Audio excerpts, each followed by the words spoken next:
All right, so it's 2022, which at this point is starting to feel a lot like 2021, but I don't want to get caught in the doom and gloom, the seasonal affective disorder burnout, pandemic fatigue, and the rest of it, and instead talk about my absolute favorite read of 2021 that capped off an incredible year of reading. Honestly, I don't know what it was. Maybe they were delaying some 2020 releases, and by 2021, just thought, forget it. We just can't put this off any longer, and there was just a ton of heavy hitters. This past year, you had Groff, Lockwood, Franzen, Powers, Whitehead.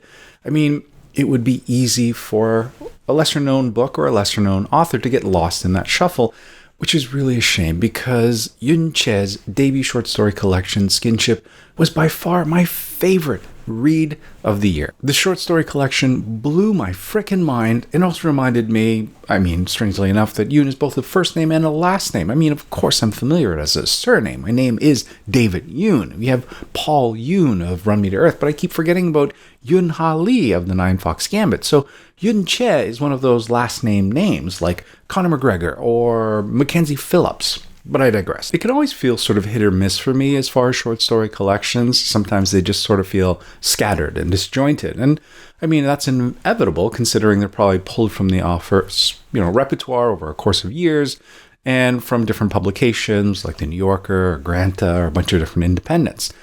But the 8 short stories in Skinship feel like part of a collective whole. Now, I know that Choi's short story, The Art of Losing, was originally published in the Best American Short Stories in 2018 and was selected by guest editor Roxane Gay, but it feels like the remaining stories are built to revolve around that one. There is a singular thread that binds all of these stories together, not the least of which is most of them are written from the perspective of Korean immigrants, but there is this awareness of a multiplicity of narrators and balancing it throughout the short story collection. So you have the story of a young girl going into 3rd grade following that of an aging couple who own a convenience store. You have a middle-aged autistic piano teacher, which is fallen by this sullen, teenaged Korean adoptee. And while none of the characters here reflect my own personal experience, every single one of them struck a deeply resonant and familiar chord in me. I've never gone to Korean church. I don't have parents that have spent 7 days of the week tending to their convenience store. And yet, like I said, every single one of these stories felt familiar and intimate, like they were speaking a language that I'd grown accustomed to hearing growing up in a Korean household. I've not had to deal with Alzheimer's. I've not had to contending with dying grandparents, which is odd because now that I think of it, I've never met my grandparents. I don't think I've ever seen a picture of my grandparents, which, saying it out loud, sounds odd, but I've never even given it a second thought. All right.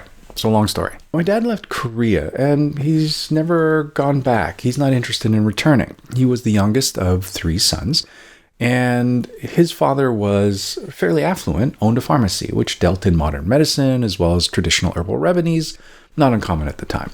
And so in Korean society, a lot of that wealth would go to the eldest. So the pharmacy was promised to him, as well as a lot of that generational wealth. Maybe a little bit would trickle down to the second eldest, but really not a lot left for my dad as the youngest of 3. Now, maybe that alone would have been endurable, but at that time, it was not uncommon for men to take on mistresses, which is exactly what my dad's father did.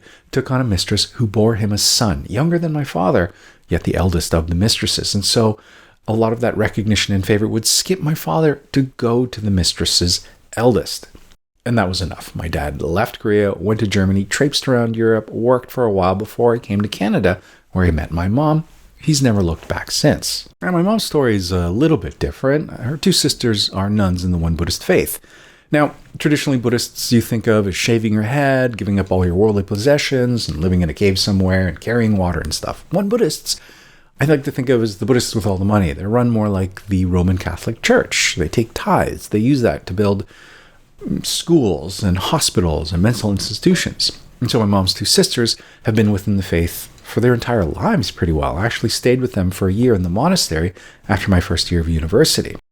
That wasn't the life for my mom. She wanted to become a nurse, and that's exactly what she did. She also joined a cohort of Korean nurses that went to Sweden. She even brought a young child with her that would become a Korean adoptee there. Not uncommon at the time. I think there's over 10,000 Korean adoptees currently living in Sweden. It's something that Angela Herr explores a little bit in her fantastic novel Folklore that came out last year. Anyway, same thing with my mom. Traipsed around Europe before eventually coming to Canada, meeting my dad, getting married. Her parents both died before I was even born. All right, let's get crazy. My mom had a brother. He was a teenager, sort of disaffected and unhappy. And then one day, a note was discovered on his bed that he'd had enough. He'd given up on this life. And he disappeared, never to be seen again. It was considered death by suicide. Now, some 20 years ago, as part of the Sunshine Policy, the Korean national newspaper was publishing lists of names. It was North Koreans trying to connect with long-lost family members, providing details, where they were born, brothers, sisters, etc. My mom's brother was on that list. And so my mom went to Pyongyang and met the man that was her brother that she assumed dead for the 40 years, and was joined by dozens of other people on this long table, carrying on, crying, handing gifts to each other, reunited after years, decades. My mom's brother sat her down and said, "Listen, this suit I'm wearing, it's not mine. It's been given to me. This gold watch, given to me. All these gifts that you're seeing being exchanged across the table, their families are never going to see them again at the end of the day. You, me, this is the last time we will see each other, ever. And so go home, go back to your life, and forget about me." And that's what my mom did. She went home and recounted the story much like I'm recounting it here.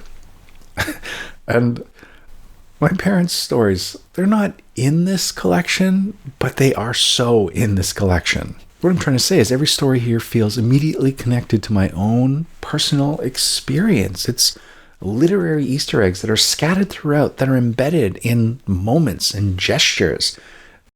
It's this sort of Korean stoicism, the matter-of-fact acceptance of the world and the wordless acknowledgement of that. And it's not just the substance of the stories, but the very tenor of them. So it's not as obvious as, let's say, peeling an apple in this long, unbroken peel. It's sometimes as subtle as wordlessly doing the dishes or singing in a church choir. And taken out of context, all of these things are irrelevant and hardly seem to have any deep import. But for some reason, it hits me at this immediate and visceral level. This is hands down the most Korean-American thing that I have ever read. Every copy of this book should come with an accompanying jar of kimchi, a bag of oranges, and a 40-pound bag of rice. At the bookstore, trying to buy this book, you should have to fight off another Korean for 40 minutes who insists he be the one that pays for this book. It is that good. Even more so, this isn't a collection that centers whiteness, that has Koreans as outsiders looking in on the dominant culture, which can be powerful in and of itself. The Giller Award-winning short story collection, How to Pronounce Knife, takes that perspective, and it's fantastic. But this is Koreans from a Korean perspective. It centers Koreans in every single one of these stories, and it took me a while to realize that, but when I did, it became huge. Listen, I don't know what to tell you. This is an absolute perfect short story collection, but I can no more explain it than I can tell you what Korean Han is. The stories are a little longer.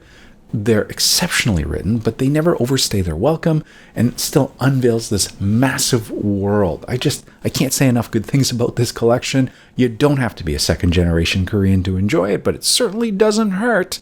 Favorite read of 2021.